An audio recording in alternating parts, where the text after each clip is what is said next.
It's market day in Witoon. Every Tuesday, farmers in this remote part of China's Yunnan province gather to sell their produce, buy household necessities, and swap news and gossip. The big news is not the price of vegetables, but the latest development in a huge government project that could change everyone's life, hopefully for the better. But the scheme doesn't just affect China. Witoon is by the Langkang River, which the Chinese are damming in order to produce hydroelectricity.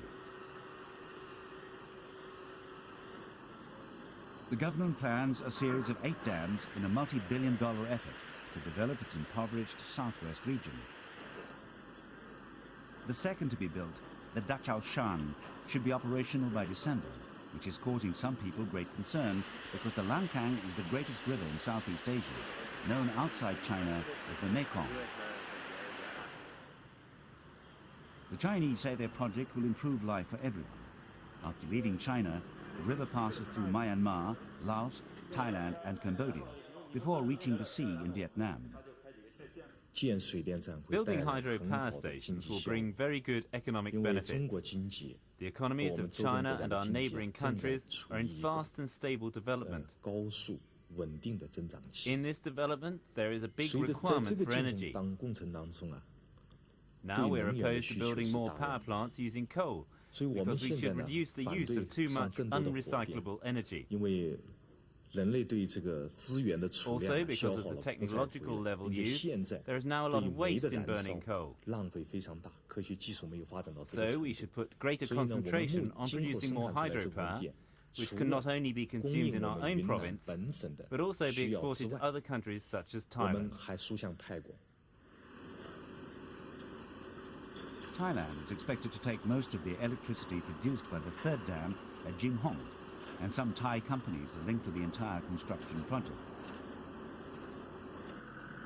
But will the dams prove beneficial to all? There are an estimated 9 million Chinese living in the Langkang River basin and dependent on traditional agriculture. Several times that many live in Yunnan province. The need for regional development is not disputed. It's also no surprise that the Chinese plan to use the river's huge power potential. Around 90% of the Mekong's total vertical drop is within China. The first dam provides electricity for the provincial capital Kunming, as well as several counties, and the second here, Dachau Shan, will be the same size.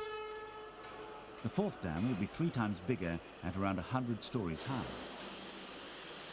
But all this construction work and interference with the water flow will have an effect.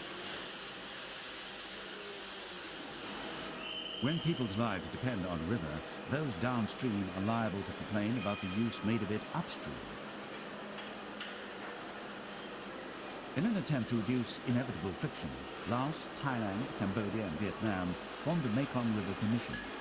China and Myanmar declined to join. Instead, they're involved as dialogue partners. There are many critics of what the Chinese are doing, given its potential impact on both the environment and community life. But it seems that there will be some international benefits. China firmly believes that the good will outweigh the bad. It acknowledges environmental concerns, but insists that the economic benefits are greater. The first 3 hydroelectric dams are described as seasonal reservoirs, in which some water will be held back during the rainy season. This will be released during the dry season.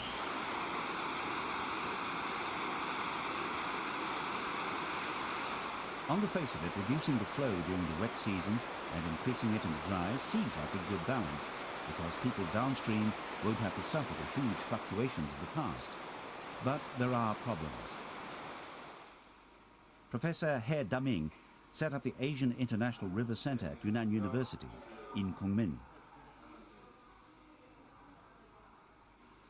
Pollution is his greatest concern. 1 dam might be bad enough, but because at least 8 are proposed, the effects will be compounded. Water pollution is a problem we have to pay special attention to. Before any dam is built, the self-cleaning system of the river is good. Now the exploitation of the mountains in dam construction and wasted materials from them are downgrading the water quality. When the polluted water in the higher dam flows down to the next one, the water quality will have seriously deteriorated by the lowest dam. This will definitely affect the water ecosystem of the lower stream areas. An estimated 60 million people outside China depend on the Mekong, but it's a killer as well as provider of life. Last year's downstream floods were the worst in decades, with almost 500 people dying in Vietnam alone. Fewer people have died this year, partly because of better protection and irrigation works.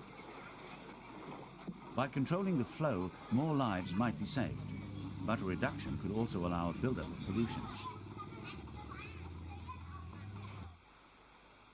Yunnan farmers living close to Daochaoshan have already been affected, and not necessarily to their liking. Compared to similar projects in China, like the Three Gorges in the Yangtze River, few people have been displaced. For most of them, it's been a case of moving further uphill or away from the river.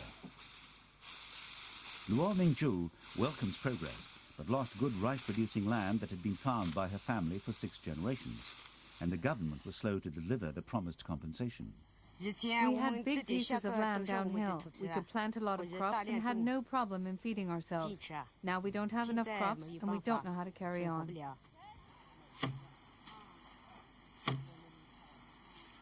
Farmers downstream in neighbouring countries could use more regular, predictable water flow to improve their irrigation schemes, while there might also be benefits to industry in places like Thailand. But although the Chinese plans could help other people dependent on the river, it's the fact that China is going ahead unilaterally that upsets some of its neighbours. We're concerned that the project will not take or study the impact seriously, and we're concerned that the process of studying, implementing, or operating this type of project, how that can be accountable to the public, how the people who will be affected can be participate, can be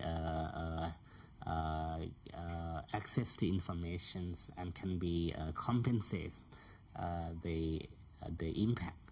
All of this is, I think we need a very democracy and open process. Analysts have stressed that international cooperation is vital if the best possible outcomes are to be found for everyone living within the huge river basin. The Li family of Shandy welcome their government's plans. It's always been hard scraping a living among the Yunnan mountains, so any prospect of improvement, even if that means big changes for some, is welcomed. Generally speaking, it's a good thing to have dams.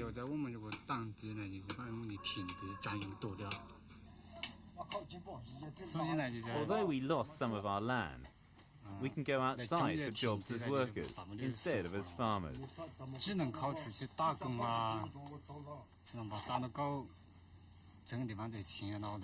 This can help support our lifestyle. Another development, aside from electricity generation that could affect the lives of these people, is that China wants to blast a navigable channel through to its neighbours. A start has already been made with Myanmar and Laos. Cross-border trade increases as a result. The market at Mai Dui might grow bigger and even better for both buyers and sellers.